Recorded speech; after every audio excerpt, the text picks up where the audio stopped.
A'udzu billahi minasy syaithanir rajim. Ma kana lin-nabiyyi walladzina amanu an yastaghfiru lil musyrikin walau kanu uli qurba min ba'di ma tabayyana lahum annahum ashabul jahim. Tidak pantas bagi Nabi dan orang-orang yang beriman memohonkan ampunan kepada Allah bagi orang-orang musyrik, sekalipun orang-orang itu kaum kerabatnya, setelah jelas bagi mereka bahwa orang-orang musyrik itu penghuni neraka jahanam.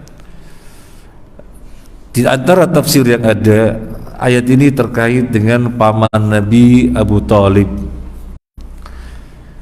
Nabi sallallahu alaihi wasallam sangat menginginkannya agar mati di atas kalimat la ilaha illallah, tetapi sampai mati tidak mengucapkannya.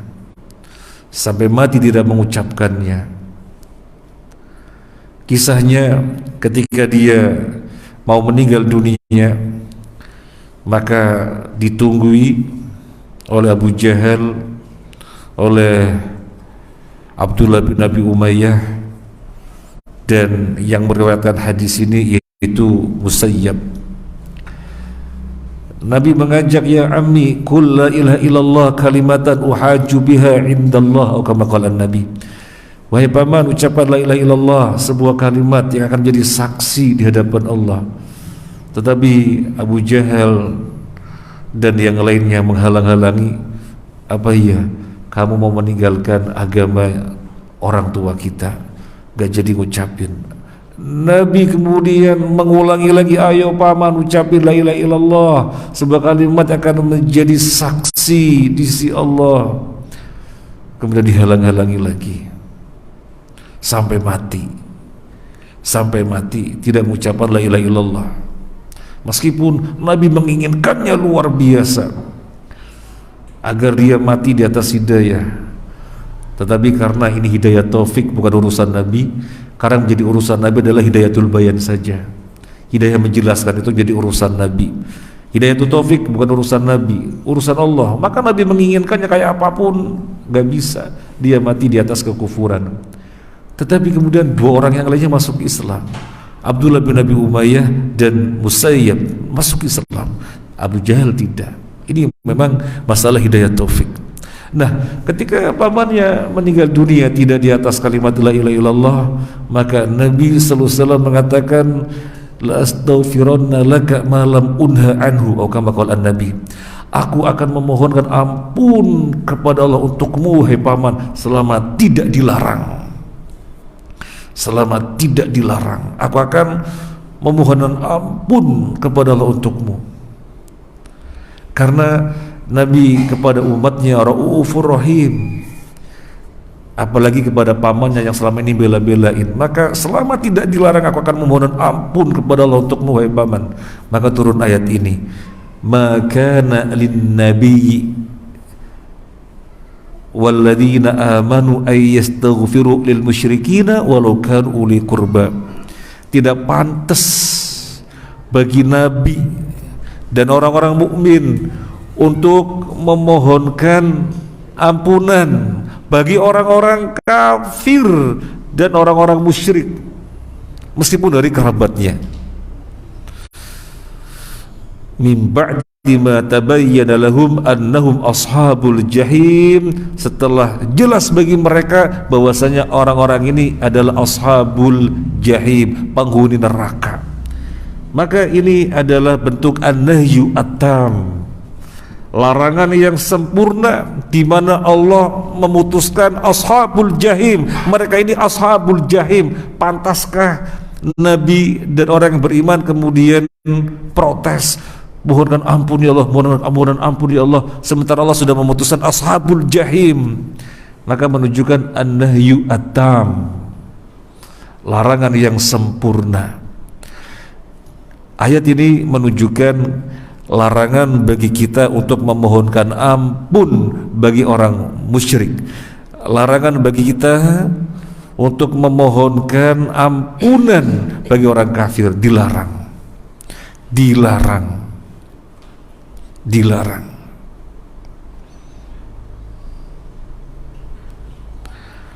Memohonan ampun hanya untuk orang muslim saja. Orang kafir dilarang kita memohonan ampun untuk mereka. Min ba'di ma tabayyana lahum annahum ashabul jahim. Jadi orang kafir adalah ashabul jahim. Orang kafir penghuni neraka. Jangan dihalus-halusin, sudah kita ikuti redaksi dari Allah, ikuti istilah dari Allah. Yang bukan Islam namanya kafir, udah kafir. Jangan dibilang non muslim. Kemudian mereka masuk neraka, bilang masuk neraka, jangan dibilang non surga. Jadi Allah memberinya dengan sebutan kafir. Neraka, tidak dibilang non muslim, dia masuknya non surga. Karena kalau nggak masuk surga berarti kan non surga gitu ya. Kemudian ada yang menjelaskan ayat ini juga terkait dengan ibunya Nabi Sallallahu Alaihi Wasallam, Aminah. Beliau Sallallahu Alaihi Wasallam bersabda, aku minta izin kepada Allah untuk memohonkan ampun bagi ibuku, tapi Allah tidak mengizinkan. Kemudian aku meminta izin untuk menziarahi kuburan ibuku, Allah mengizinkan. Jadi yang diizinkan hanya menziarahi kubur, adapun memohon ampunan tidak boleh. Maka ayat ini terkait dengan kejadian itu pula. Tidak pantas bagi Nabi dan orang-orang beriman untuk memohonkan ampunan bagi orang-orang musyrik setelah jelas, setelah terang bahwasanya mereka adalah ashabul jahim. Kemudian ayat ini juga sekaligus menegaskan pada ayat yang sebelumnya, di mana Nabi sangat rahmat, raufur rahim kepada kaumnya, kepada umatnya. Maka kepada orang munafik sekalipun Nabi menyatakan akan memohon ampun kepada mereka, hingga turun ayat istaghfir lahum aw la tastaghfir lahum in tastaghfir lahum 70 maratan fala yaghfirallahu lahum. Kamu minta ampun atau tidak, meskipun kamu memohon ampun sampai 70 kali, Allah tidak akan pernah mengampuninya. Kemudian Nabi sallallahu alaihi wasallam, bisa jadi kalau aku tambah dari 70 Allah akan mengampuninya. Maka turun ayat ini, tidak pantas bagi Nabi dan orang-orang yang beriman untuk memohon ampun bagi orang-orang musyrik. Maka tidak dibenarkan seremonial yang berupa doa bersama, tabur bunga bersama, lintas agama, memohonan ampun untuk semuanya. Gak boleh memohonan ampun untuk orang kafir. Sekarang ayat 114. Wa ma kana istighfaru Ibrahim li abihi illa 'an maw'idati wa'adaha iyyah falamma tabayyana lahu annahu 'aduwwun lillahi tabarra'a minhu inna Ibrahim la'awwahun halim. Adapun permohonan ampun Ibrahim kepada Allah untuk bapaknya tidak lain hanyalah karena suatu janji yang telah diikrarkannya kepada bapaknya. Maka ketika jelas bagi Ibrahim bahwa bapaknya adalah musuh Allah, maka Ibrahim berlepas diri darinya. Sungguh Ibrahim itu seorang yang sangat lembut hatinya, lagi penyantun. Tidak pantas bagi Nabi dan orang beriman untuk memohon ampun kepada Allah bagi orang kafir. Gak pantas orang mukmin memohon ampun untuk orang kafir. Lalu itu Nabi Ibrahim gimana? Nabi Ibrahim memohon ampun untuk bapaknya gimana? Dia seorang nabi lagi dan memohon ampun untuk bapaknya. Maka disebutkan di sini, adapun Nabi Ibrahim dia memohon ampun untuk bapaknya karena suatu janji yang pernah dijanjikannya akan terus memohon ampun untuk bapaknya.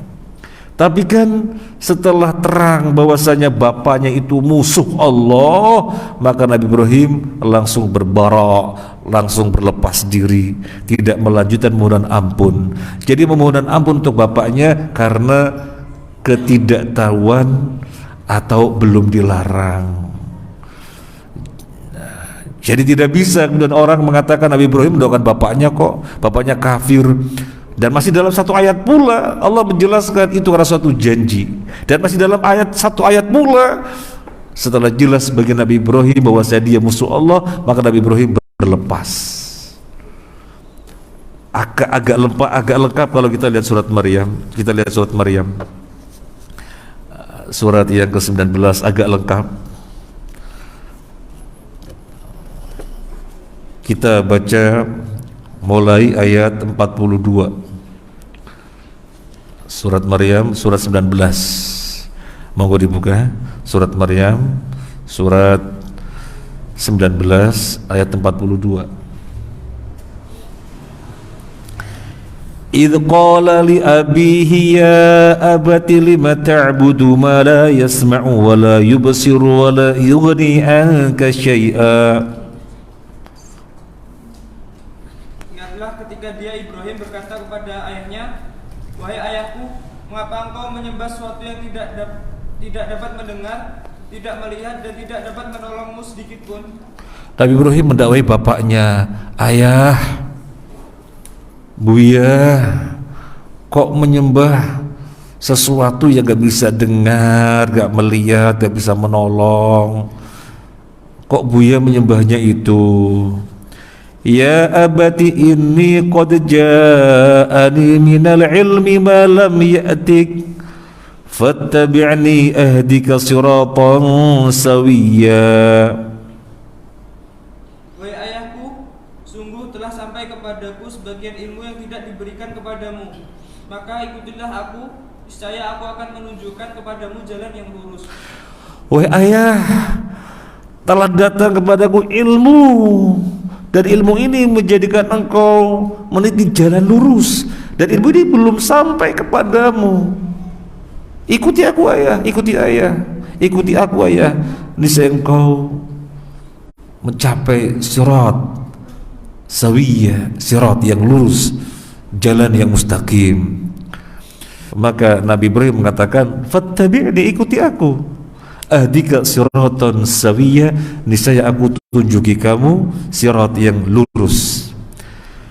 Ya abati la ta'budi syaitan, inna syaitana kana lirrahmani 'asiyya.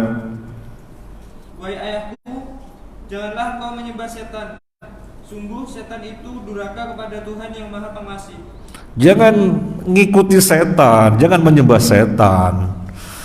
Ya abati inni akhafu an yamassaka 'adzabun minar rahman fatakuna lisyaitani waliya. Wahai ayahku, aku sungguh khawatir engkau akan ditimpa azab dari Tuhan yang Maha Pengasih, sehingga engkau menjadi teman bagi setan. Jadi Nabi Ibrahim alaihi salatu wassalam sedemikian lembut, sedemikian hikmah di dalam mendawai ayahnya. Panggilannya saja ya abati, ya abati, ya abati. Ini panggilan kedekatan dan penghormatan. Tapi apa respon ayahnya? Qala arahibun anta. Beda cara dia merespon. Qala arahibun anta an alihati ya Ibrahim, la illam tantahi arjubannaka wahjurni maliyah.